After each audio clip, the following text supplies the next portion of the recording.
The bitter wind cut through the threadbare fabric of Nora Sullivan's coat like a knife through butter as she clutched her two children closer to her body, trying desperately to shield them from the unforgiving Montana winter of 1878.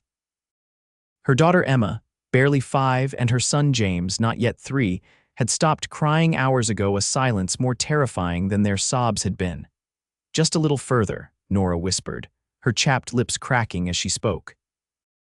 She had been saying those same words for miles now, ever since their wagon wheel had splintered on the rutted trail and her husband's horse had bolted with him still holding the reins. Thomas had promised to return with help, but that was 2 days ago, and the blizzard that had descended upon them had erased any hope she had of him finding his way back to them. The setting sun painted the vast landscape in hues of orange and purple, beautiful but deadly. Night in these mountains meant temperatures that could steal the breath from your lungs and the life from your body. Nora knew they wouldn't survive another night exposed to the elements, but her strength was fading. Each step through the snow-covered ground was more difficult than the last, her feet numb inside her worn boots. "Mama," Emma whispered, her small body trembling violently against Nora's side. "I can't feel my fingers." Panic surged through Nora's veins. She had wrapped her scarf around Emma's hands, but it wasn't enough. James had stopped responding to her words entirely, his eyes half closed as he clung weakly to her neck. "Stay awake, sweetheart," Nora pleaded, jostling her son gently. "Both of you stay awake, we'll find shelter." But the words felt hollow even as she spoke them. The wilderness stretched endlessly before them, no sign of civilization in sight. Tears froze on her cheeks as she realized the terrible truth she had failed them. Her children were dying in her arms, and there was nothing she could do to save them. Then, through the swirling snow, Nora spotted a flicker of light in the distance. At first, she thought it was her mind playing cruel tricks, a hallucination born of desperation and exhaustion. But the light remained steady, a beacon of hope in the gathering darkness.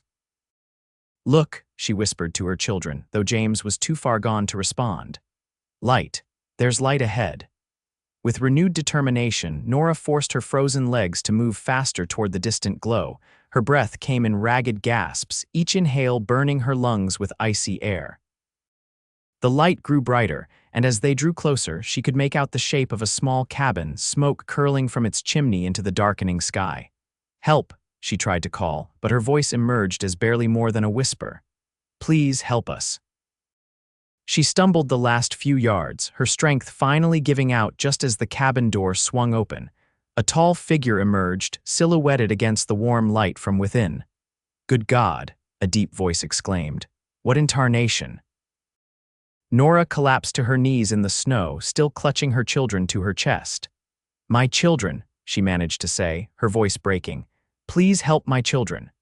The man moved with surprising speed for someone so large, crossing the distance between them in long strides.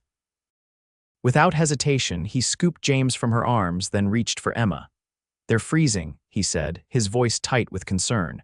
"Come on, let's get you all inside." Nora tried to stand but found her legs wouldn't obey. The man noticed her struggle and, after securing both children against his broad chest, somehow managed to help her to her feet with his free arm. "Lean on me," he instructed, and Nora did, grateful for the solid strength of him as he guided her toward the cabin. The warmth hit her like a physical force as they crossed the threshold. A fire roared in the stone hearth, casting dancing shadows across the simple but clean interior. The man moved quickly to the fireplace, kneeling to place the children as close to the flames as was safe. "They're shivering hard," he said, his face tight with worry as he removed their wet outer clothes. "That's good, means their bodies are still fighting." Only then did Nora get her first clear look at their rescuer. He was younger than she had initially thought, perhaps 30 or so, with a weather-beaten face and eyes the color of a summer sky. His dark hair fell in unruly waves to his collar, and several days' worth of stubble shadowed his jaw. He wore the practical clothes of a working cowboy, worn denim, a flannel shirt, and scuffed leather boots. "Name's Fletcher Reid," he said, looking up at her as he worked to remove James's frozen shoes. "Most folks just call me Fletch." "Nora Sullivan," she replied, her teeth chattering so hard she could barely form the words. These are my children, Emma and James. Fletcher nodded, his focus returning to the children. Get those wet clothes off yourself, madam. There's blankets in that trunk and I've got coffee on the stove. Nora hesitated, propriety momentarily warring with necessity. I'll turn my back, Fletcher added, seeming to understand her reluctance. But you need to get dry before you catch your death. He was right, of course. With stiff fingers, Nora shed her sodden coat and dress, quickly wrapping herself in one of the thick wool blankets from the trunk he had indicated.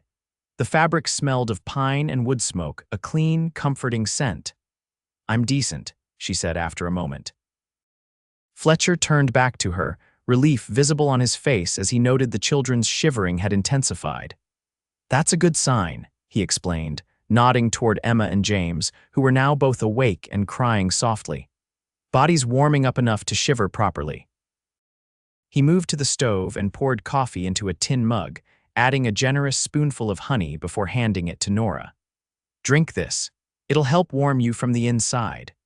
The hot liquid scalded her throat in the most wonderful way, and Nora felt life slowly returning to her frozen limbs. She watched as Fletcher efficiently built up the fire, then moved to a cupboard and retrieved several more blankets. We need to get their core temperature up, he said, returning to the children. Body heat's the fastest way. Without further explanation, he settled himself on the floor before the hearth and gathered both children against his chest, wrapping blankets around all three of them. Emma looked frightened at first, but the warmth of him seemed to overcome her fear, and she soon pressed her face against his shoulder. Come here, Fletcher said to Nora, extending one arm to make space for her in the blanket cocoon. You need warming too. Under any other circumstances, Nora would have refused such familiarity with a stranger. But these were not ordinary circumstances, and the lives of her children depended on pragmatism, not propriety. She moved stiffly to join them, allowing Fletcher to draw her against his side, his arms strong and secure around her shoulders. Thank you, she whispered, watching as color slowly returned to her children's pale faces. We would have died out there. Fletcher's expression darkened. What in God's name were you doing out in this weather with little ones? Our wagon broke down 2 days ago, Nora explained, fatigue making her words slur slightly. My husband went for help, but he never came back. The storm came and we couldn't stay with the wagon any longer. She felt rather than saw Fletcher nod. Trail to Willow Creek. Yes, we were heading there to start a new life. Thomas, my husband, had a job waiting at the sawmill. Fletcher was quiet for a long moment. I know that trail well. It's treacherous in good weather, let alone a blizzard. Something in his tone made Nora's heart sink. You don't think he'll come back, do you? I think, Fletcher said carefully, that we should focus on getting you and these little ones warm and safe for now. Tomorrow, when the storm breaks, I'll ride out and see if I can find any sign of him. It was a kind way of saying what they both knew: the chances of Thomas Sullivan having survived 2 nights in this weather were slim to none. Nora felt grief well up inside her, but she pushed it down. Her children needed her strength now, not her tears. James had fallen asleep against Fletcher's chest, his small face finally peaceful. Emma was fighting to keep her eyes open, though exhaustion was clearly winning the battle. Sleep, little one, Fletcher murmured to her. You're safe now. As if his permission was all she needed, Emma's eyelids fluttered closed. Nora felt her own exhaustion pulling at her, but she resisted, watching Fletcher's face in the firelight. Why are you helping us? She asked softly. You don't know us. Fletcher's gaze met hers, steady and unwavering. Out here, madam, we help our neighbors. It's how we all survive. We're not your neighbors. A small smile curved his lips. Anyone within riding distance is a neighbor in Montana territory. That's just how it is. The simple kindness of his words brought tears to Nora's eyes.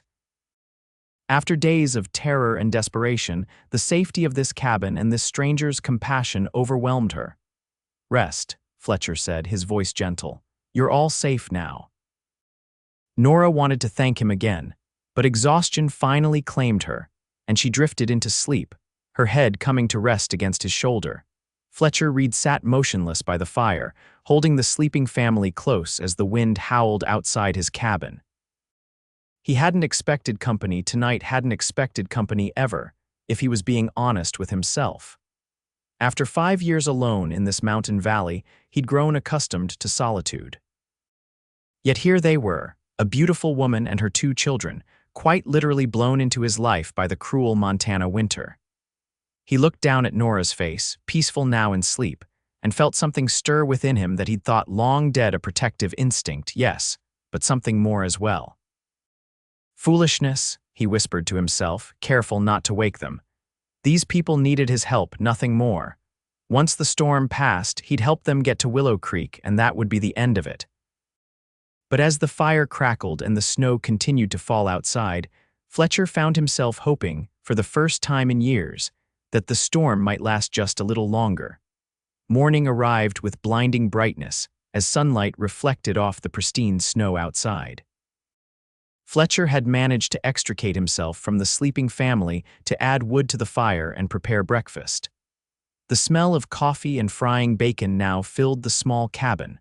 Nora woke first, disoriented momentarily before memory flooded back. She sat up quickly, checking her children who still slept soundly beside her. "They're fine," Fletcher said from the stove. "Best let them sleep. They've been through an ordeal." Nora nodded, pulling the blanket more securely around herself as she became aware of her state of undress beneath it. "Do you have something I might wear? My clothes."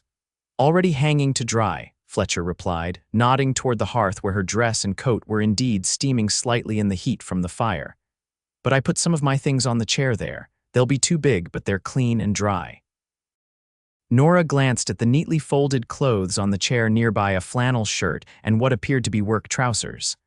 "I'll step outside while you change," Fletcher offered, already moving toward the door. "Take your time. Breakfast is almost ready." Once alone, Nora moved quickly to dress, grateful for the warm, dry clothing despite its masculine cut. The trousers felt strange against her legs, but she secured them with a length of rope Fletcher had thoughtfully left alongside the clothes. The shirt engulfed her, and she had to roll the sleeves several times, but the soft flannel felt wonderfully comfortable against her skin. She was just finishing when Emma stirred, her small face scrunching in confusion as she opened her eyes. "Mama," she called, voice small and uncertain. "I'm here, sweetheart," Nora said, kneeling beside her daughter. "We're safe. A kind man named Mr. Reid helped us." Emma's gaze traveled around the unfamiliar cabin. "Where's Papa?" The innocent question twisted like a knife in Nora's heart. "He's not here right now," she answered carefully. "But we're going to be fine." The cabin door opened and Fletcher stepped inside, stamping snow from his boots. Emma shrank against Nora at the sight of the tall stranger. "Morning," he said, his voice deliberately gentle as he noticed Emma's wariness. "I see the little lady is awake. Hungry, miss." Emma didn't answer, but her stomach growled loudly, making Fletcher smile. "I'll take that as a yes," he said, moving back to the stove. "Bacon and hotcakes coming right up." James woke as the smell of food filled the cabin, his usual morning crankiness absent as he stared wide-eyed at their surroundings and the large man by the stove. "This is Mr. Reid," Nora explained to her children. "He helped us last night when we were cold. We're going to stay in his cabin until the snow melts enough for us to travel. Call me Fletcher," he said, setting plates on the rough-hewn table. "Or Fletch. Mr. Reid was my father." Breakfast was a simple but hearty affair. Fletcher had made a stack of hot cakes with honey and fresh brewed coffee for the adults, with warm milk for the children. James, typically shy around strangers, seemed fascinated by Fletcher and watched his every move with intense interest. "You have horses?" The boy finally asked, breaking his silence. Fletcher nodded. "I do indeed. 2 of them, Buster and Daisy. They're in the barn staying warm." "Can I see them?" James asked, excitement overcoming his shyness. "James," Nora scolded gently, "we're guests here, we shouldn't impose." "It's no imposition," Fletcher assured her. "I need to check on them after breakfast anyway. The little man can come along if he'd like." James's face lit up, and even Emma seemed interested, though she tried to hide it. "Both of you can come," Fletcher added, noticing Emma's poorly concealed curiosity. "If your mama says it's all right."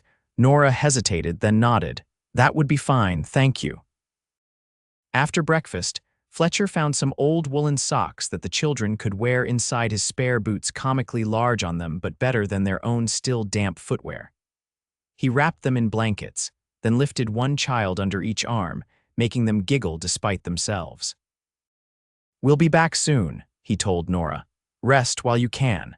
Alone in the cabin, Nora took the opportunity to truly examine her surroundings.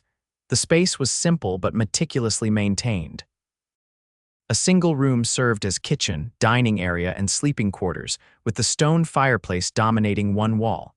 A narrow bed stood in one corner, its quilt neatly made. Shelves lined another wall, holding books, tools, and supplies. Everything had its place, speaking to a man who valued order. She moved to the window, watching as Fletcher carried her children through the snow toward a small barn about 50 yards from the cabin. Despite his imposing size, he handled the children with surprising gentleness. Emma had even wrapped her arms around his neck, her initial wariness apparently forgotten. The snow glittered under the morning sun, beautiful but deadly. Nora knew they had been minutes from death when Fletcher found them. The thought of her husband alone in that same wilderness made her stomach clench with grief and worry. Thomas had been a good man, not particularly warm or demonstrative, but steady and reliable. Their marriage had been one of practical compatibility rather than passion, arranged by their parents in Philadelphia after Thomas's first wife died in childbirth. He had needed a mother for Emma, and Nora, at 23, had been considered dangerously close to spinsterhood. The arrangement had worked well enough. Nora had grown to care deeply for Emma, and when James came along a year after their marriage, she had felt their family was complete. Thomas's decision to move west had been unexpected. He'd always been content with his accounting position at the bank, but the promise of higher wages and land of their own had been persuasive. Now, watching her children with this stranger who had saved their lives, Nora wondered what the future held for them if Thomas truly was gone. She had no money, no home, and no skills that would earn her a living in this wild country. The cabin door opened, startling her from her thoughts as Fletcher returned with the children, both rosy-cheeked and chattering excitedly. "Mama," James exclaimed, "the horses are so big, and Mr. Fletcher let me feed them." "Me too," Emma added, her earlier reserve completely vanished. "And there are chickens, real chickens." Fletcher set them down, his own face somewhat more relaxed than it had been earlier. "They're good kids," he said to Nora. "Brave, too, after what they've been through." "Thank you," Nora replied, both for the compliment and for the momentary joy he had given her children. "They needed this." Fletcher nodded, then his expression grew serious. "The storm's passed, but there's near 3 feet of snow out there. I can try to make it to town today, but it would be better to wait until tomorrow when some of this melts." Nora understood what he wasn't saying. He wanted to search for Thomas, but the conditions made it nearly impossible. "We've imposed on you enough," she said. "If you can just point us in the direction of Willow Creek." "You can't be serious," Fletcher interrupted, his blue eyes widening. "Madam Nora, you wouldn't make it a mile in this snow, especially with little ones." "I can't ask you to. You're not asking," he said firmly. "I'm offering. My cabin isn't much, but you're welcome to stay until the trail's clear enough for safe travel." His directness silenced her protests. The truth was, they had nowhere else to go and no means to get there. "Thank you," she said finally. "We're deeply grateful." Fletcher's expression softened. "Like I said, out here we look after each other." He glanced at the children, who were warming themselves by the fire. "Now, I've got some mending to do, and I imagine these two might be getting restless. I've got some playing cards and a checkerboard if that might help pass the time." The day settled into a strange but comfortable routine. Fletcher produced the promised games, as well as some carved wooden animals that delighted James. While the children played, Fletcher worked on repairing a saddle while Nora mended her now dry clothing. By mid-afternoon, cabin fever had set in for the children, so Fletcher suggested they all bundle up for a short walk outside. The snow had compacted somewhat, and he broke a trail for them around the small clearing where his cabin stood. "How long have you lived here?" Nora asked as they walked, watching her children attempt to make snowballs with their mittened hands. 5 years, Fletcher replied. "Built the cabin myself." Alone all that time, a shadow crossed his face. Yes. His tone discouraged further questions on that subject, so Nora changed course. What do you do out here? For work, I mean. Bit of everything, he said. I raise some cattle, not many, just enough to get by, do some hunting, trapping. Odd jobs in town when I need extra cash, it sounds. Solitary. Fletcher glanced at her, a hint of a smile touching his lips. It is. That's rather the point. Before Nora could respond, Emma called out, Mama, look. She had managed to form a small, lopsided snowman, and her pride was evident in her beaming face. It's wonderful, darling, Nora called back, grateful for the interruption. Something about Fletcher Reid intrigued her, but she sensed walls around him as solid as the mountains that surrounded his homestead. That evening, after a simple but satisfying supper of venison stew, Fletcher announced his plans for the next day. Snow's melting fast in the sun, he said. I'll ride out tomorrow, see if I can find any sign of your husband or your wagon. Might make it as far as town if the trail's clear enough. Nora nodded, trying to ignore the flutter of anxiety his words produced. The idea of being alone in the isolated cabin shouldn't have bothered her. They would be safe and warm, but the thought of Fletcher riding away caused an unexpected pang. What if you get caught in another storm? She asked. Weather looks clear for the next few days, he replied. But I'll take precautions. Later, as they prepared for sleep, the practical matter of sleeping arrangements arose. The previous night they had all slept before the fire, but now Fletcher insisted Nora and the children take his bed. I'll be fine on the floor, he said when she protested. Been sleeping on harder ground than this for most of my life. Nora wanted to argue further, but the children were already drooping with exhaustion. With reluctant gratitude, she tucked them into Fletcher's bed, then joined them, aware of him spreading his bedroll before the hearth. Good night, Fletcher, she said softly. Good night, Nora, came his reply from the darkness. Sleep well. Dawn came early, rousing Fletcher from his place by the now cold hearth. He moved quietly, rekindling the fire and preparing for his journey without waking the sleeping family. He had just finished packing supplies into his saddlebags when Nora stirred. You're leaving already? She asked, her voice still thick with sleep as she carefully extracted herself from between her children. Best to make use of daylight, Fletcher replied, keeping his voice low. There's food in the pantry, help yourselves. I've left the rifle on the shelf there. You know how to use one, Nora nodded. Her father had taught her the basics of shooting before his death, though she had never had cause to use the skill. Good. Shouldn't be any trouble, but better safe than sorry. I'll try to be back by nightfall, but if I'm not, don't worry. It might take longer to reach town than I'm expecting. Be careful, Nora said, surprising herself with the depth of feeling behind the simple words. Fletcher looked at her for a long moment, something unreadable in his blue eyes. I will, he promised.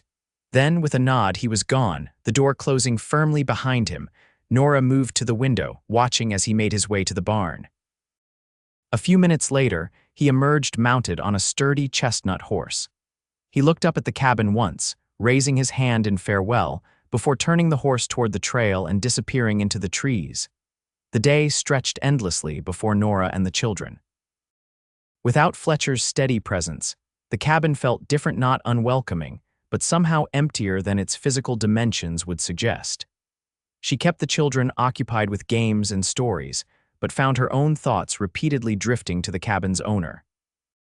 There was something about Fletcher Reid that drew her, a depth behind his quiet demeanor, a gentleness that belied his rugged exterior.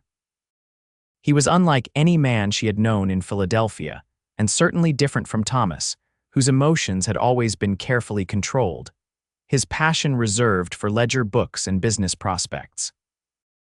As evening approached with no sign of Fletcher's return, Nora tried to quell her growing concern. He had warned her he might not make it back by nightfall after all. Still, she found herself returning to the window repeatedly, scanning the tree line for any movement. The children sensed her anxiety and became fretful themselves. Putting them to bed proved challenging, as they insisted on waiting for Mr. Fletcher to return. He'll be here in the morning, Nora assured them, though she wondered if she was trying to convince herself as much as them. He's a very capable man. Finally, they drifted off to sleep, leaving Nora alone with her thoughts. She stoked the fire and settled into the chair beside it, one of Fletcher's books open in her lap, though she barely registered the words on the page. The sound of hoofbeats, sometime later, had her rushing to the window. Relief flooded through her as she recognized Fletcher's broad-shouldered silhouette in the moonlight. She resisted the urge to fling open the door and instead waited, her heart pounding inexplicably, as he stabled his horse and trudged through the snow toward the cabin. When he finally entered, snow dusting his coat and hat, Nora had to stop herself from throwing her arms around him in welcome. "You're back," she said instead, stating the obvious. Fletcher nodded, removing his hat and coat and hanging them on pegs by the door. Only then did Nora notice the grim set of his mouth, the heaviness in his eyes. "What is it?" she asked, though she already knew. "Did you find Thomas?" Fletcher moved to the fire, extending his hands toward its warmth. "I found your wagon," he said quietly, "about 6 miles east, just where the trail starts to wind into the foothills. And Thomas," Fletcher turned to face her, compassion evident in his expression. "I'm sorry, Nora. I found his horse first dead from exposure about a mile from the wagon. Then I found him. He must have gotten disoriented in the storm." Though she had been preparing herself for this news, the confirmation still hit Nora like a physical blow. She sank into the chair, her legs suddenly unable to support her. "He was a good man," she whispered, the words feeling inadequate but necessary. "I'm sure he was," Fletcher said, kneeling before her. "I brought back what I could from the wagon, some of your belongings, things I thought might be important to you and the children. The rest, well, the wagon itself is damaged beyond repair." Nora nodded, unable to speak past the lump in her throat. She had expected this outcome, had even begun to accept it, but the finality of Fletcher's words made the loss real in a way it hadn't been before. "I also went to Willow Creek," Fletcher continued. "Spoke to the sheriff there. They'll send men out when the trail clears to bring him back for a proper burial." "Thank you," Nora managed, genuine gratitude cutting through her grief. Few men would have gone to such lengths for strangers. "There's more," Fletcher said, his voice gentler now. "I asked about the sawmill job. The position's been filled, has been for weeks. Seems your husband was misinformed." This fresh blow threatened to overwhelm Nora. Not only was Thomas gone, but the future he had promised them, the reason for their arduous journey west, had never existed. "What will we do now?" she asked, the question directed more at the universe than at Fletcher. "You'll stay here until you figure that out," he replied without hesitation. "There's no rush." His kindness finally broke the dam of her composure, and tears spilled down her cheeks. Fletcher hesitated, then awkwardly patted her shoulder, clearly uncomfortable with her display of emotion but unwilling to leave her alone in her grief. "I'm sorry," she said, wiping at her tears. "It's just, everything is gone, my husband, our future, our plans. I don't know how to start over with 2 children in a place I don't know." "One day at a time," Fletcher said, his voice steadier now. "That's how anyone survives out here, just one day at a time." Nora looked up at him, struck by the quiet wisdom in his words. This man, who had lived alone in the wilderness for years, understood survival in ways she was only beginning to comprehend. "One day at a time," she repeated, drawing a deep breath.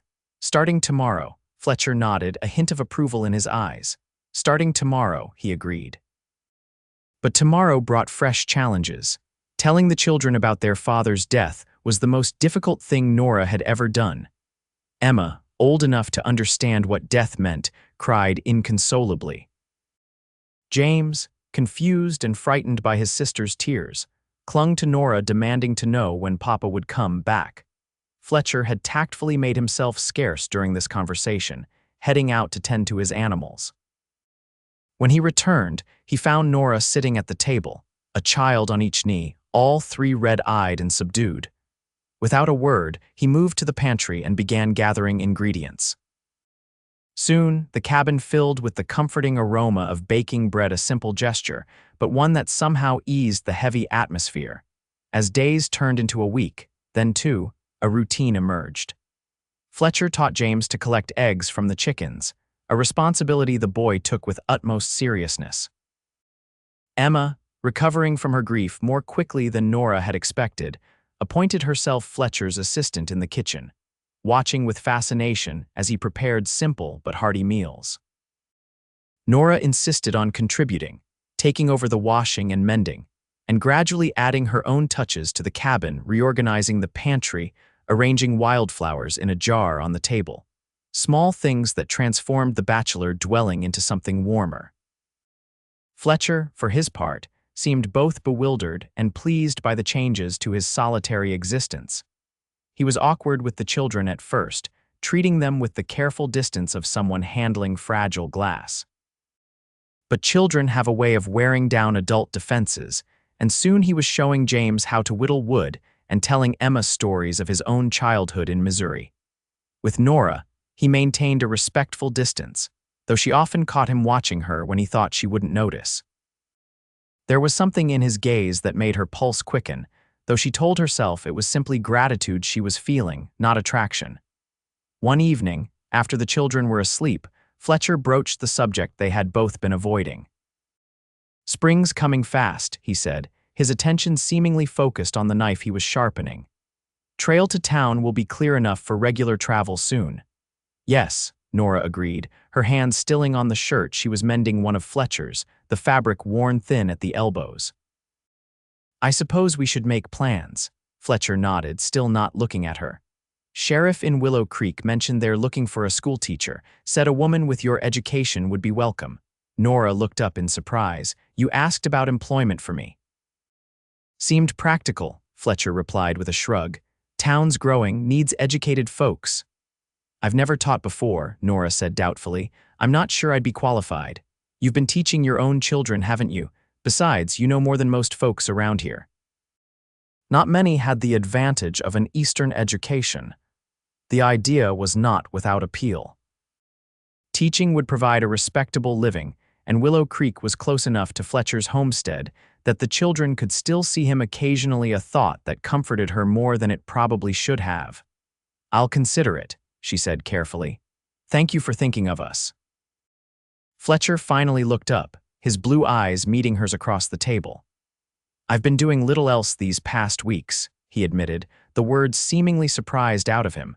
The simple confession hung in the air between them, charged with meaning neither was ready to acknowledge. Nora felt heat rise to her cheeks and looked away first. "It's getting late," she said, setting aside her mending. "I should get some rest." Fletcher nodded, returning his attention to his knife. "Good night, Nora. Good night, Fletcher." As she settled beside her sleeping children in what she still thought of as Fletcher's bed, Nora found herself facing an uncomfortable truth. She didn't want to leave this cabin, or the man who owned it. Sometime during these weeks of shared meals and quiet evenings, of watching him with her children and seeing the gentleness beneath his rough exterior, Nora Sullivan had fallen in love with Fletcher Reid. The realization was as terrifying as it was exhilarating. She was a widow of less than a month, with 2 children depending on her. Fletcher was a solitary man who had chosen isolation for reasons he'd never shared. There was no future in such feelings, no matter how powerful they might be. With that sobering thought, Nora closed her eyes, determined to put such foolishness behind her and focus on securing a stable future for her children. The next morning brought unseasonably warm weather, accelerating the spring thaw. Fletcher announced at breakfast that he needed to ride to a neighboring homestead to help with a calving problem. "I should be back by sundown," he told Nora. "Will you be all right here with the children?" "Of course," she assured him. "We'll be fine." "The weather's so lovely, I thought we might spend some time outside today." Fletcher nodded approvingly. "Fresh air will do them good, just don't wander too far from the cabin." After he left, Nora took the children outside to enjoy the sunshine. The snow had melted considerably, revealing patches of earth that hinted at the coming spring. Emma and James ran about excitedly, delighted by the freedom after weeks of being largely confined indoors. As they played, Nora found herself surveying Fletcher's homestead with new eyes. It was a beautiful piece of land, nestled in a small valley with mountains rising on 3 sides. A creek ran along the western edge of his property, now swollen with snowmelt. The cabin and barn were solid, well-built structures, and she could see where he had cleared land for planting. It was a good place, she realized. A place where children could grow up healthy and strong, connected to the land in ways that city children never experienced. She found herself imagining what it would be like to put down roots here, to plant a garden beside the cabin, perhaps add another room as the children grew. Foolishness, she muttered to herself, echoing Fletcher's word from that first night.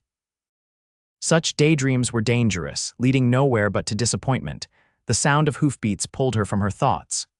She turned, expecting to see Fletcher returning early, but instead saw two unfamiliar riders approaching from the trail. "Children," she called sharply. "Come here, please." Emma and James, sensing the tension in her voice, ran to her side immediately. Nora positioned herself in front of them as the riders drew closer. They were rough-looking men, unshaven and trail-worn. One rode a dappled gray horse, the other a black gelding. Both wore pistols at their hips and carried rifles in saddle scabbards. "Afternoon, madam," the older of the two called as they halted their horses about 20 feet from where she stood. "Hope we're not intruding." "Can I help you, gentlemen?" Nora asked, striving to keep her voice steady. "Looking for Fletcher Reid," the man replied. "This is his place, ain't it?" "It is," Nora confirmed. "But he's not here at the moment.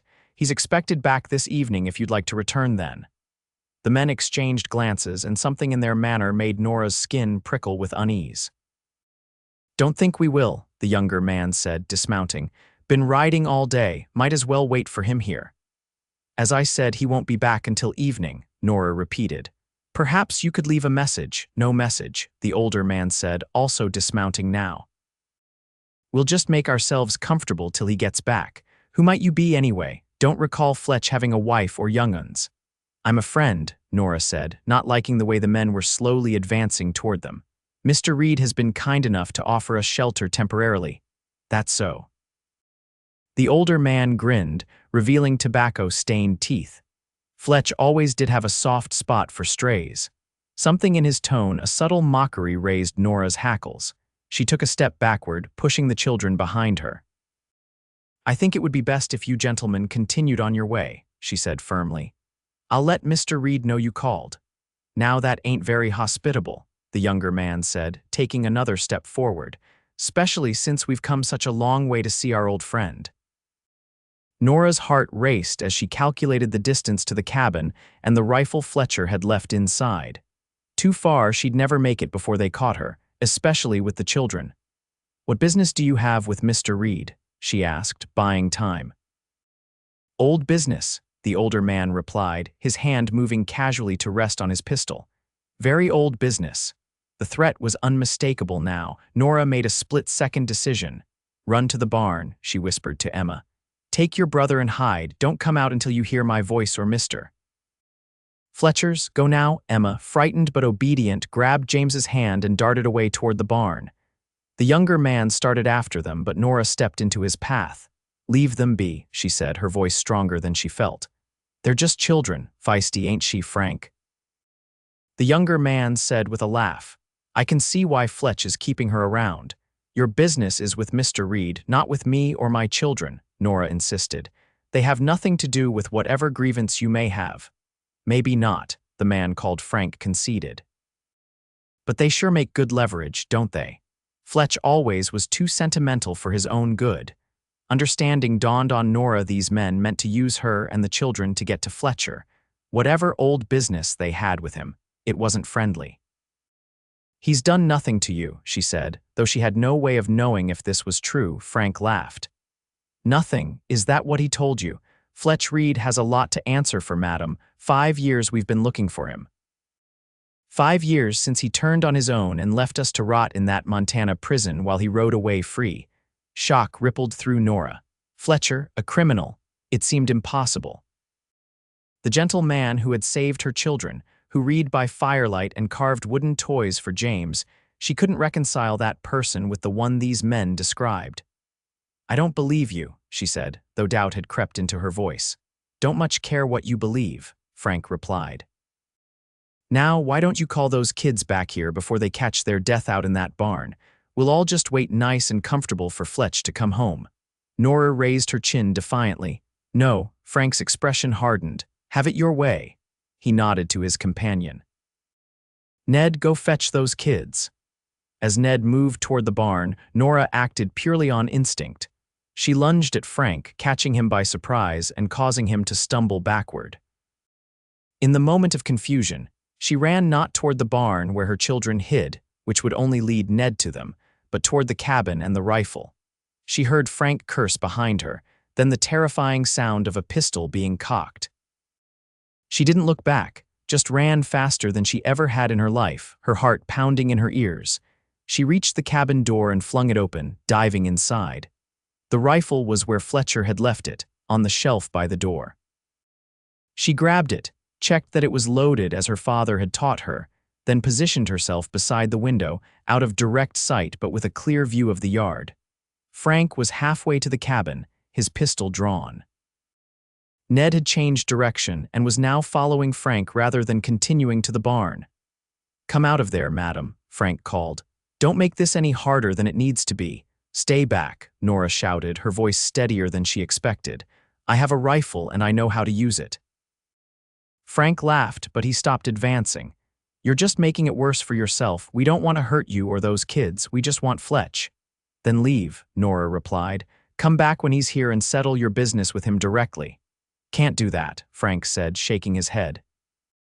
"Fletch is slippery. Need something to make sure he sticks around for our talk." "I won't let you use us against him," Nora declared, raising the rifle to her shoulder and aiming it through the window at Frank. "Leave now while you still can." Frank's expression darkened.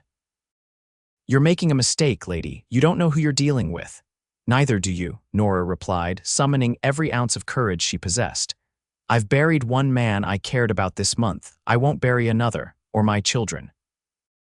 Something in her tone must have convinced Frank she was serious, because he took a step backward, gesturing for Ned to do the same. "We're not leaving," he said after a moment, "but we'll wait out here. Fletch will be back eventually." Nora didn't respond, keeping the rifle trained on them as they retreated to their horses. They didn't mount but stood beside the animals, conferring in low voices. The standoff continued as the sun moved across the sky. Nora's arms ached from holding the rifle, but she dared not lower it. Her thoughts raced. How long until Fletcher returned? Would he ride straight into an ambush? And what truth lay behind Frank's accusations? The sound of a horse approaching from the direction of the trail sent a fresh wave of fear through her. Fletcher was returning early. She couldn't warn him without leaving the cabin and exposing herself to Frank and Ned. "Get ready, Ned," she heard Frank say. "Our old friend is coming home." Nora made a desperate decision. Moving to the door, she opened it just enough to call out, "Fletcher, stay back, they have guns." Her warning shattered the tense silence. Frank cursed and raised his pistol, firing a shot that splintered the doorframe inches from Nora's head. She slammed the door shut, heart pounding, and returned to the window. In the distance, she could see Fletcher had halted his horse at the edge of the clearing. He had dismounted and was using the animal as cover, his own rifle now visible in his hands. "Frank Delaney," Fletcher called, his voice carrying clearly across the open space. "Should have known you'd crawl out from whatever rock you've been hiding under eventually." "5 years, Fletch," Frank shouted back. "5 years I've been looking for you." "Could have saved yourself the trouble," Fletcher replied. "I've never moved." "Never thought you'd be stupid enough to stay in Montana," Frank admitted. "Figured you'd run all the way to Canada or Mexico." "I was done running," Fletcher said simply. "Now, what do you want, Frank? Say your piece and then get off my land." Frank laughed. "What do I want?" "I want back the 5 years I spent in Deer Lodge prison while you walked free. I want the money from that bank job you took with you. I want your hide, Fletcher Reid." Nora felt the world tilt beneath her. Bank robbery. Prison. The accusations were specific enough to carry the ring of truth. The man she had come to care for, to trust with her children's lives, was not who she'd thought he was. "You went to prison because you shot that guard, Frank," Fletcher called back, his voice hard.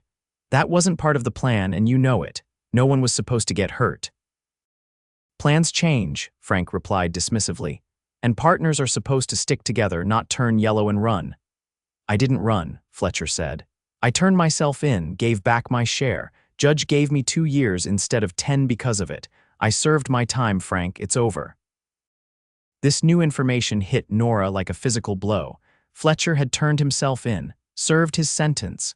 The story was becoming more complicated, the black and white of her initial shock blurring into shades of gray. "It's not over till I say it's over," Frank shouted. "And I've got some leverage now, don't I? That pretty lady and those kids seem real important to you." "They have nothing to do with this," Fletcher said, his voice dropping dangerously. "This is between you and me, Frank." "Should have thought of that before you took up with a woman and her brats," Frank taunted. "Now, here's how this is going to go. You're going to come out where I can see you drop that rifle, and we're going to have us a long, overdue conversation about that money you claim you gave back." Nora could see Fletcher calculating, weighing his options. She knew with certainty that he wouldn't surrender, not to a man like Frank. "I've got a counter-offer," Fletcher called. "You and Ned get on your horses and ride away. Never come back. That way you get to keep breathing." Frank's laugh held no humor. "You think you can take both of us? Even if you get me, Ned will put a bullet in you before you can reload. And then where will your woman and those kids be?" Nora saw Fletcher's shoulders tense. He was trapped, and they all knew it. If he tried to fight, one of them might get lucky and kill him. If he surrendered, Frank would almost certainly kill him anyway, once he realized there was no money to be had. A movement near the barn caught Nora's eye. With horror, she saw Emma peering around the corner of the building, clearly trying to see what was happening. If Frank or Ned spotted her. Making a split-second decision, Nora raised the rifle, aimed carefully at the ground near Frank's feet, and fired. The shot kicked up dirt just inches from his boots, causing him to jump back with a startled curse. In the same moment, Fletcher seized the opportunity, darting from behind his horse toward a nearby woodpile for better cover. Frank recovered quickly, firing at Fletcher but missing as he dove behind the stacked logs. Ned, slower to react, was still raising his rifle when Fletcher's shot caught him in the shoulder, spinning him around and dropping him to one knee. "You're outgunned, Frank," Fletcher called. "Ned's hit, and there are 2 rifles trained on you now. It's over." Frank's head swiveled between the cabin where Nora stood and the woodpile where Fletcher had taken position. Indecision was clear on his face. "This ain't finished, Fletch," he finally spat. "Not by a long shot." "It is for today," Fletcher replied steadily. "Now get Ned on his horse and ride out. Don't come back." For a tense moment, Nora thought Frank might choose to fight anyway, but then he moved to Ned's side, helping the wounded man to his feet and toward their horses. "This ain't over," Frank repeated as he helped Ned mount. "I'll be seeing you again." "No, you won't," Fletcher said with quiet certainty. "If I ever see your face again, Frank, I'll kill you, that's a promise." Something in Fletcher's tone must have convinced Frank of his sincerity, because he mounted his own horse without further comment. With a final glare at both Fletcher and the cabin, he turned his horse and rode away. Ned slumped in his saddle beside him. Nora waited until they disappeared from sight before lowering the rifle, her arms trembling with the release of tension. Outside, Fletcher emerged from behind the woodpile, his own rifle still at the ready as he scanned the tree line. "Emma, James," Nora called, rushing from the cabin. "You can come out now." The children emerged cautiously from the barn, then ran to her, throwing themselves into her arms with enough force to nearly knock her over. She held them tight, reassuring herself that they were unharmed. Fletcher approached slowly, his expression guarded as he watched their reunion. When Nora looked up at him, she saw uncertainty in his eyes and fear, not of Frank or Ned or physical danger, but of what she must be thinking of him now. "Are you all right?" he asked, his voice rougher than usual. Nora nodded. "We're unharmed. Good." He shifted uncomfortably, then said, "I should make sure they're really gone. Check the perimeter." He was giving her space, she realized, time to process what she had learned about him. "Children," she said, gently disentangling herself from their embrace, "go inside and wait for us, please." Emma looked between her mother and Fletcher, clearly sensing the tension. "Is everything okay, Mama?" "Yes, darling," Nora assured her. "We just need to talk, adult things. Go on now." Once the children were inside, Nora turned to face Fletcher fully. He stood rigidly, his rifle pointed at the ground, his eyes fixed on some point beyond her shoulder. "Was it true?" she asked quietly. "What he said about the bank robbery?" Fletcher's jaw tightened, but he nodded. "Yes." "It was a long time ago, almost 8 years now. I was young and stupid, running with the wrong crowd." Frank Delaney and his brother had a plan to rob the bank in Helena. I went along with it. And someone was shot, the guard, Fletcher confirmed, pain evident in his voice. Frank shot him when he tried to raise the alarm. He didn't die, but he was badly wounded. That's when I knew I'd made a terrible mistake. I took my share of the money and ran, but I couldn't live with what we'd done. A week later, I turned myself in to the sheriff in Butte, gave back every dollar. You served time, Nora said, recalling his words to Frank. 2 years in Deer Lodge prison, Fletcher nodded. Judge was lenient because I returned the money and testified against Frank and the others. When I got out, I bought this land, built this place, started over. Nora absorbed this information, trying to reconcile it with the man she had come to know. Why didn't you tell me? Fletcher finally met her gaze, his blue eyes troubled. Would you have stayed? Would you have let me near your children if you'd known? The question gave her pause. Would she have? A month ago, certainly not, but now, knowing the man he had become. I don't know, she admitted honestly, but I deserved the chance to make that decision for myself. You're right, Fletcher said after a moment. I should have told you I was afraid. The admission clearly cost him, his pride warring with his desire for honesty. Afraid of what? Nora pressed. Of seeing that look in your eyes, he replied, gesturing to her face. The one you're wearing right now, like you're wondering if you ever really knew me at all. Nora couldn't deny the accuracy of his assessment. She was questioning everything, every kindness, every gentle moment with her children, every quiet conversation by the fire. Had any of it been real? Or was Fletcher Reid just another man who had lied to her, like Thomas with his non-existent job in Willow Creek? I need time, she said finally. To think about all this. Fletcher nodded, resignation settling over his features. Of course. I'll finish checking the property, make sure those two are really gone. Then, I can sleep in the barn tonight if that would make you more comfortable. The offer touched something in Nora, cutting through her confusion.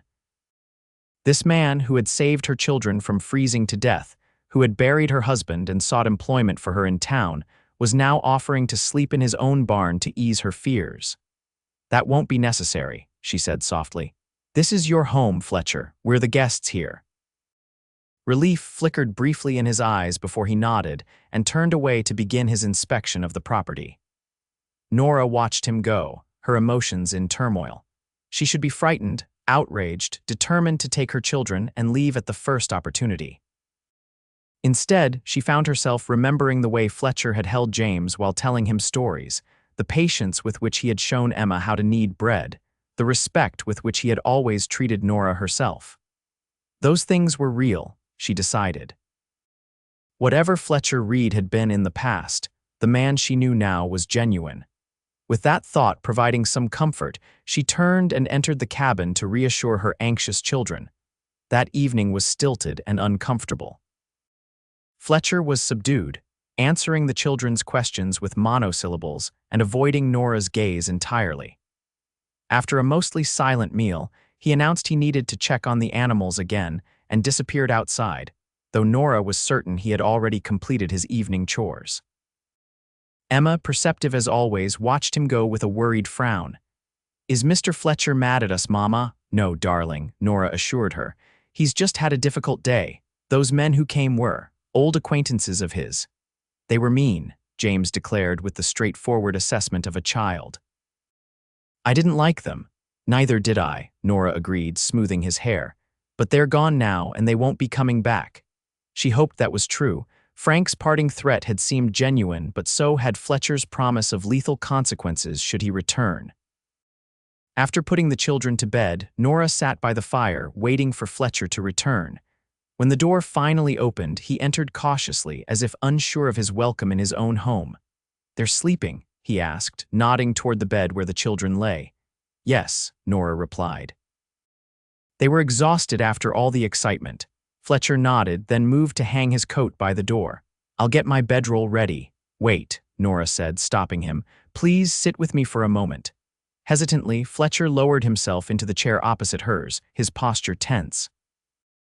I've been thinking, Nora began, choosing her words carefully. About what happened today, about what you told me. Fletcher's expression remained carefully neutral, though she could see the muscle in his jaw working. "The man who robbed that bank 8 years ago," she continued. "Is he the same man who carried my freezing children to his fire and held us close until we were warm? The same man who has shown nothing but kindness and respect to us since the moment we arrived?" Surprise flickered across Fletcher's face at her question. I'd like to think I'm not the same man I was then," he said slowly, "but I can't change the fact that I did those things." "No, you can't," Nora agreed. "Just as I can't change the fact that I married a man I didn't love because my parents arranged it, or that I followed him west on the promise of a better life that never existed." Fletcher frowned. "That's hardly the same, isn't it?" Nora interrupted. "We all make choices, Fletcher. Some better than others. What matters is what we do afterward, how we try to make amends, how we choose to live from that point forward." Hope began to dawn in Fletcher's eyes, though he seemed afraid to embrace it fully. "What are you saying, Nora?" "I'm saying that I don't know who you were 8 years ago, but I know who you are now," she replied steadily. "You're the man who saved my children's lives, who buried my husband with dignity, who has given us shelter and protection when we had nowhere else to go. That's the man I've come to." She paused, not quite ready to speak the word that hovered on her lips. "To what?" Fletcher asked, his voice barely above a whisper. Nora took a deep breath. "To care for," she finished, compromising with her racing heart. "Very deeply." Fletcher's eyes widened, disbelief and hope warring in their blue depths. "Even knowing what I've done?" "Yes," Nora said simply. "Even knowing that." For a long moment neither spoke, the crackling of the fire the only sound in the cabin. Then Fletcher leaned forward, his elbows on his knees, his gaze direct and unwavering. "I need you to know something else," he said, his voice low and intense. "What I did, the robbery, my time in prison, it changed me, made me want to be a better man. When I built this place, I swore I'd live honestly from then on, no matter how hard it might be. I've kept that promise." "I believe you," Nora said, and realized she meant it. "There's more," Fletcher continued. "These past weeks, having you and the children here, it's shown me what I've been missing, how empty this place was before you came." He paused, seeming to gather his courage. "I don't want to go back to that emptiness, Nora. I know it's too soon and I have no right to ask, but would you consider staying, not just until spring, but longer?" The question hung between them, fraught with possibility. Nora felt her heart racing, knowing her answer would irrevocably change the course of all their lives. "The children need stability," she said carefully. "A home, a future. I can provide that," Fletcher replied earnestly. "This land is good land. The cabin can be expanded. There's a school being built in Willow Creek, just an hour's ride from here. I can teach James to ride, show Emma how to garden. They'd have room to grow, to be free." "And me?" Nora asked softly. "What would I have?" Fletcher swallowed hard, vulnerability naked on his face. "Whatever you want. Whatever you'll accept from me. I'm not a wealthy man, Nora, but everything I have would be yours, including my heart, if you'd want such a thing." The simple declaration, devoid of flowery language or grand promises, touched Nora more deeply than any romantic overture ever had. This was a man offering not just protection or provision, but partnership, a life built together. "It's too soon," she said, echoing his earlier words. "Thomas has been gone barely a month. I need time, Fletcher, to grieve, to think, to be certain." Disappointment flickered in his eyes, but he nodded acceptance. "Of course, I understand." "But," Nora continued, reaching across the space between them to take his hand, I think I would like to stay, at least until summer, to see if what I'm feeling now might grow into something more certain." Fletcher's fingers closed around hers, warm and strong. "I can wait," he said, and the simple promise held all the weight of a vow. "For as long as you need."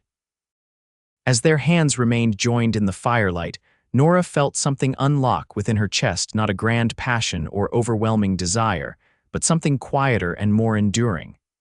A sense of rightness, of possibility, of hope. It was, she decided, a very good place to begin. Spring came to the mountains with startling swiftness. Snow melted into rushing streams, wildflowers carpeted the meadows in vibrant colors, and the air filled with the songs of returning birds. The land seemed to be stretching awake after its long winter slumber, reaching eagerly toward the sun. Nora found herself undergoing a similar awakening. The grief for Thomas remained, but it had softened into something she could carry without being crushed by its weight. In its place grew a deepening appreciation for the life emerging around her both in nature and within the walls of Fletcher's cabin. True to his word, Fletcher had been patient, never pushing for more than Nora was ready to give. Their relationship had developed slowly, built on shared work and quiet conversations after the children were asleep. He had taught her to shoot more accurately, to identify edible plants in the forest, to read the weather in the shape of clouds and the behavior of animals. In return, she had brought order to his home, introduced music in the form of songs sung around the fire, and shown him the joy of seeing the world through a child's eyes. The children had flourished under their shared care. James, once shy and hesitant, now shadowed Fletcher constantly, absorbing his knowledge of horses and wilderness like a sponge soaking up water. Emma had appointed herself Fletcher's assistant in all things domestic, proudly learning to cook simple meals and tend the small garden they had planted as the ground thawed. On a warm day in late May, Fletcher announced at breakfast that he needed to ride to Willow Creek for supplies. "Would you like to come along?" he asked Nora. "All of you. It would do the children good to see the town, meet some folks their own age." Nora hesitated. They hadn't left the homestead since their arrival in February, and while she knew they couldn't remain isolated forever, the prospect of facing strangers, of explaining her unusual living situation, filled her with trepidation. "People will talk," she said quietly, mindful of the children's attentive ears. Fletcher nodded, understanding her concern. "They probably will," he admitted, "but they'll talk whether you come to town or not. Folks know you're here, word travels, even in these parts. What will they say?" Nora asked, her voice barely audible. Fletcher considered this, then answered with characteristic honesty. "Some will say I took advantage of a widow's vulnerability. Others might suggest you were improper to accept shelter from an unmarried man. But most folks out here understand survival trumps social niceties. They'll reserve judgment until they meet you themselves." His assessment was probably accurate, Nora knew. Still, the thought of subjecting herself and her children to scrutiny and potential censure was daunting.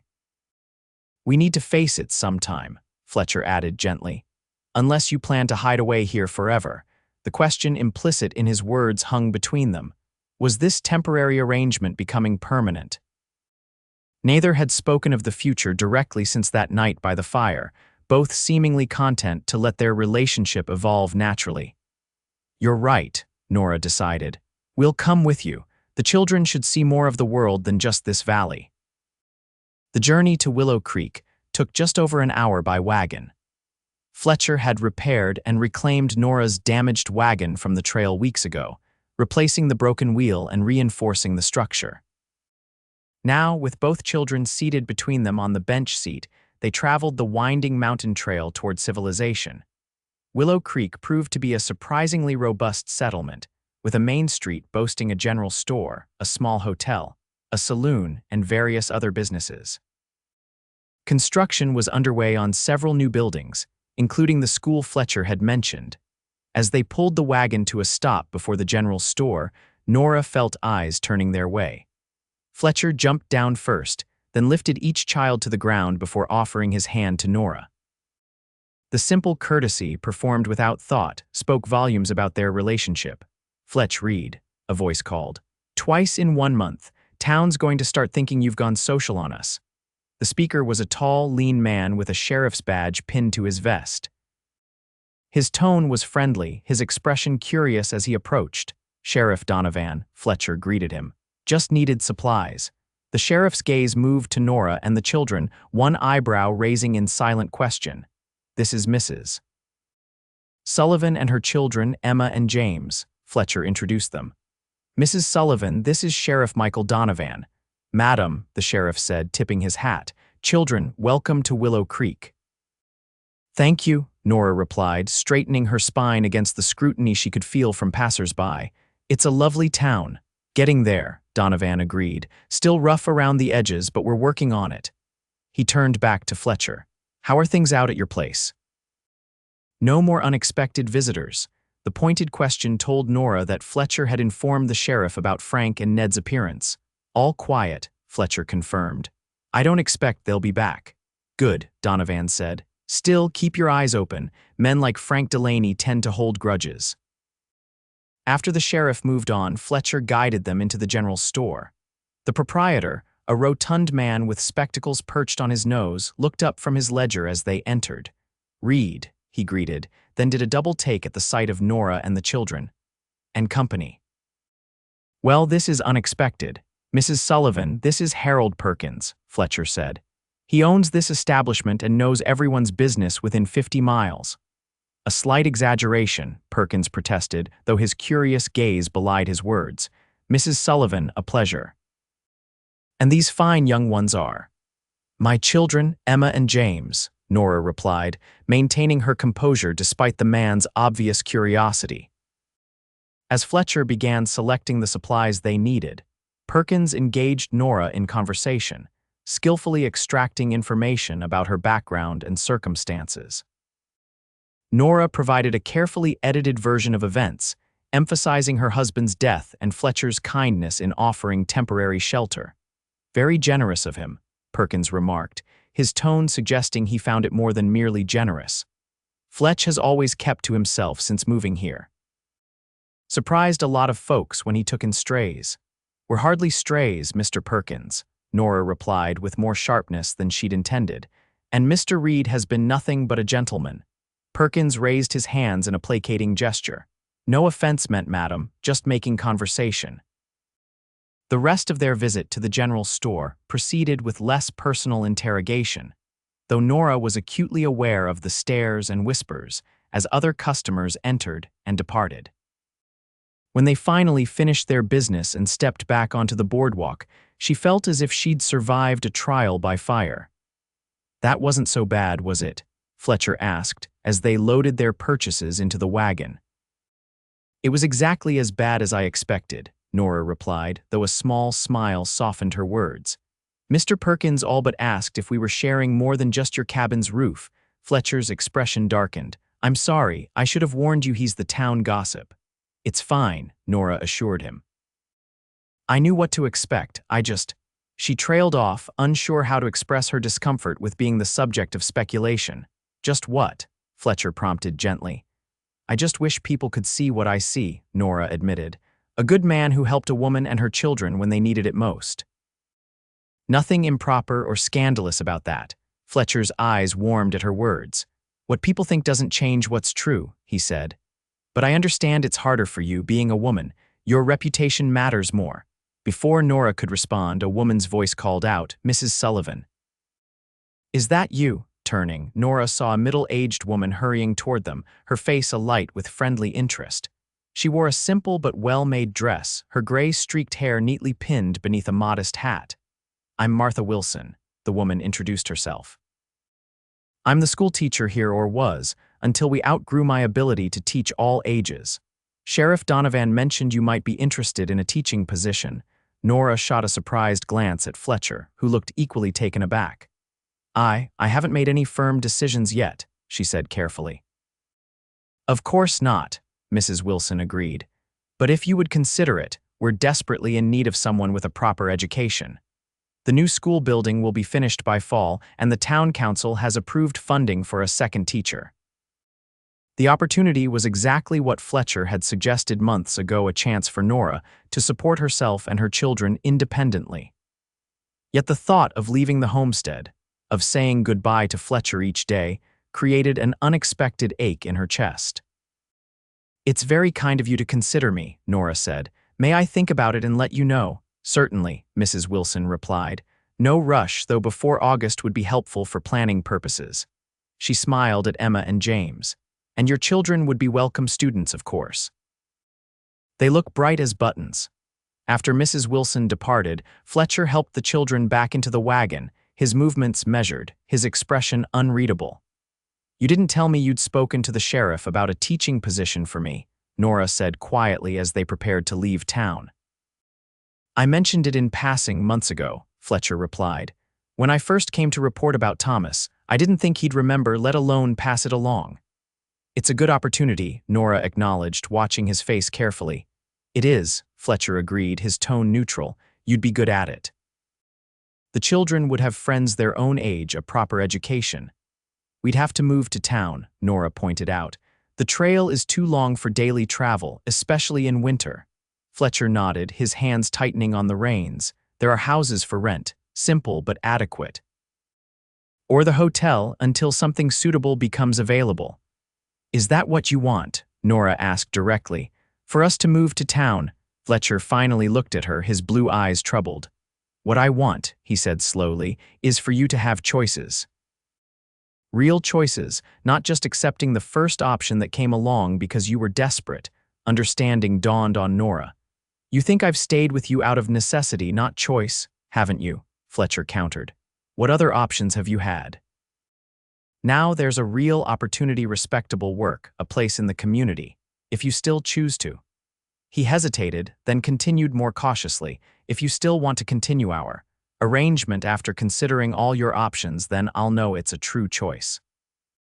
Nora fell silent, absorbing his words as they left town behind and began the journey back to the homestead. Fletcher was offering her freedom, she realized, the chance to make her own way without obligation to him. It was both the most selfless and the most hurtful thing he could have done. Did he truly not understand that her feelings for him had long since transcended gratitude or necessity? The children, oblivious to the undercurrents of adult emotion, chattered happily about the town, the people they had met, and the candy Mr. Perkins had slipped them when Nora wasn't looking. Their innocent excitement provided a welcome distraction for the remainder of the journey. That evening, after the children were asleep, Nora found Fletcher sitting on the porch steps, staring out at the star-filled sky. She settled beside him, close but not touching, the warm night air fragrant with pine and wildflowers. I've been thinking about what you said, she began without preamble. About choices. Fletcher nodded but didn't look at her, his profile strong and serious in the moonlight. You're right that when we first arrived I had no choice but to accept your help, Nora continued. Survival trumped everything else. But Fletcher, that was months ago. I've had choices since then, many of them. Not real ones, Fletcher argued quietly. Not with 2 children depending on you and nowhere else to go. I could have gone to town weeks ago, Nora pointed out. Asked for help from the sheriff, the church, found work somewhere. I didn't because I chose to stay here, with you. Fletcher finally turned to look at her, hope and doubt warring in his expression. Why? The simple question deserved an equally simple answer. Because I love you, Nora said, the words finally spoken aloud after living in her heart for so long.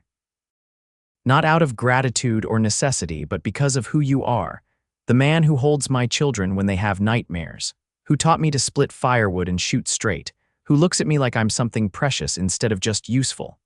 Fletcher's breath caught audibly. Nora, he whispered, her name a prayer on his lips. I don't need to consider other options, she continued, emboldened by the naked emotion in his eyes. I've already made my choice. If you'll have us, I want to stay, not as your guest or your charity case, but as your partner, your family.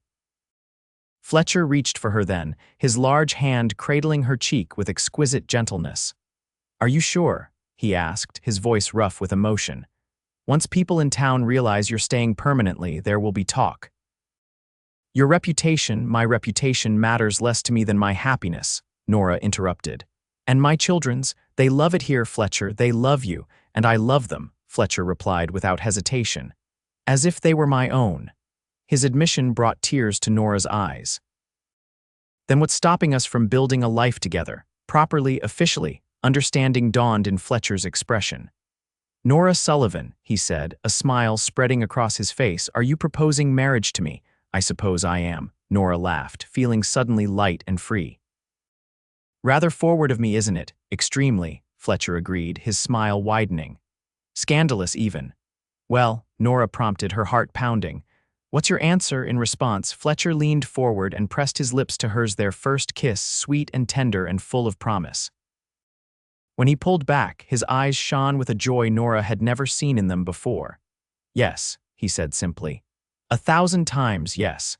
They were married 2 weeks later in the small church in Willow Creek, with Sheriff Donovan and Mrs. Wilson as witnesses.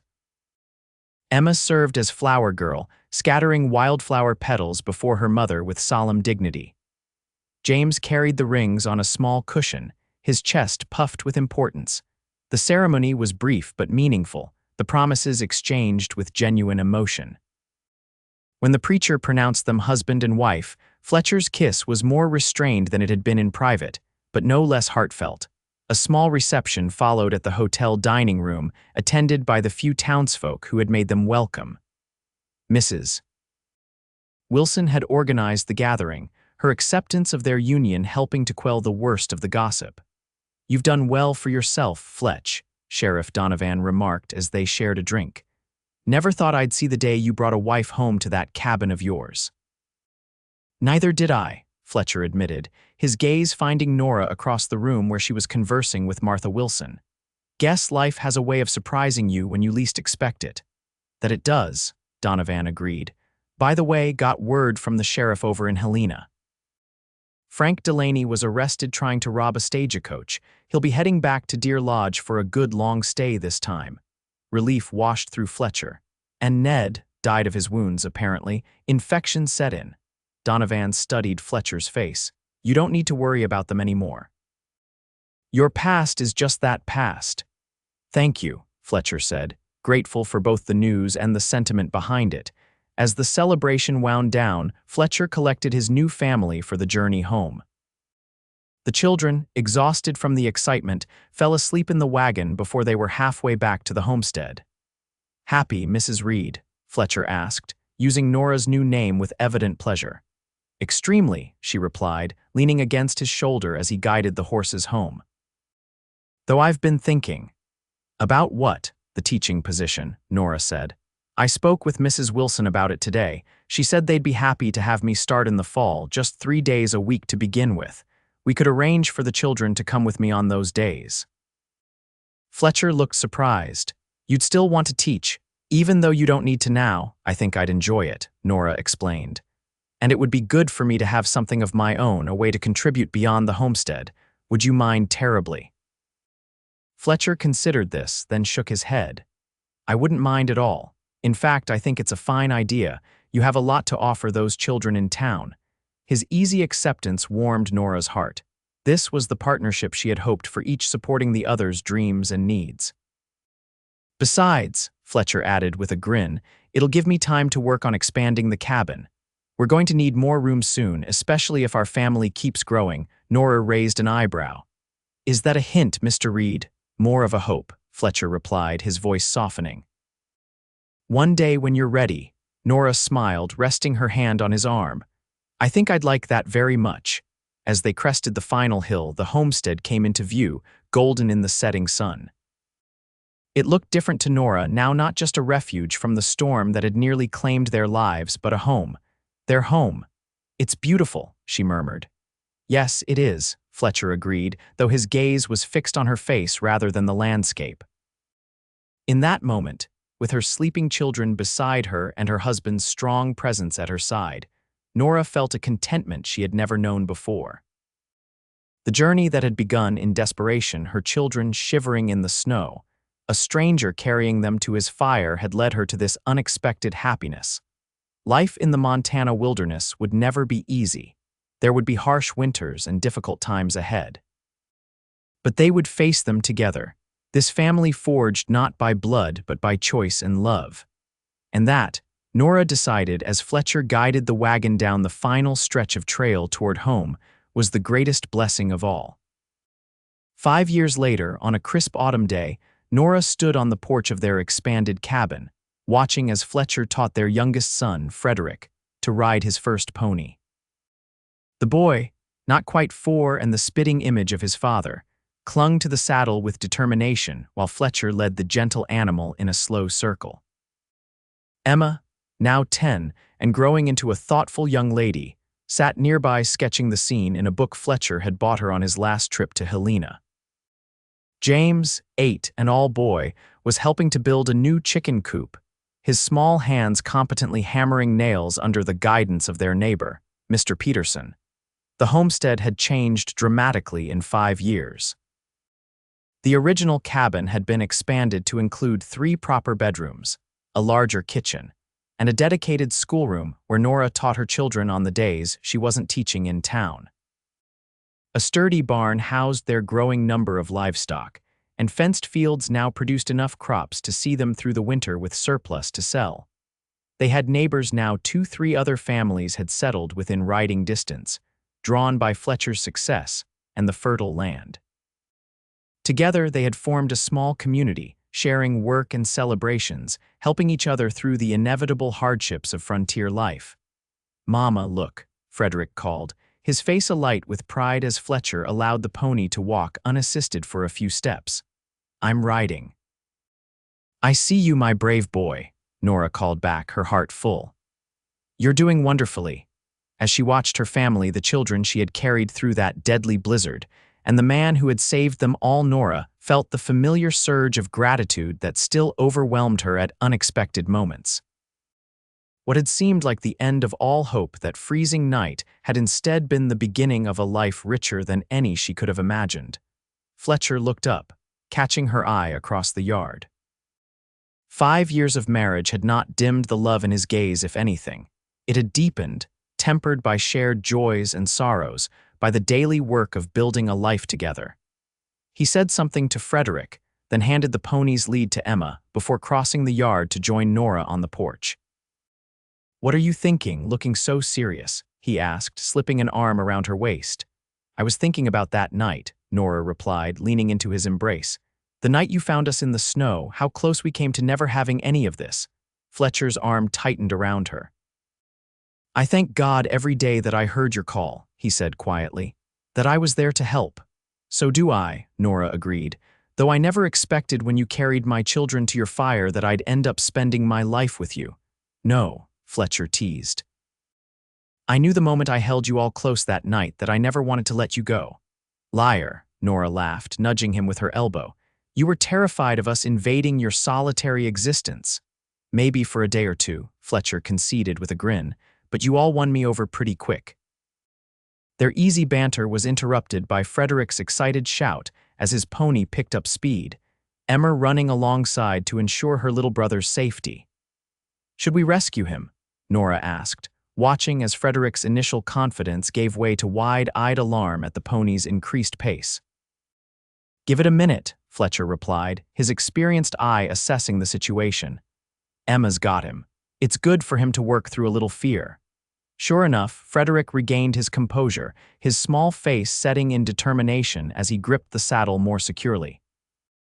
Emma slowed the pony gradually, praising her brother's bravery.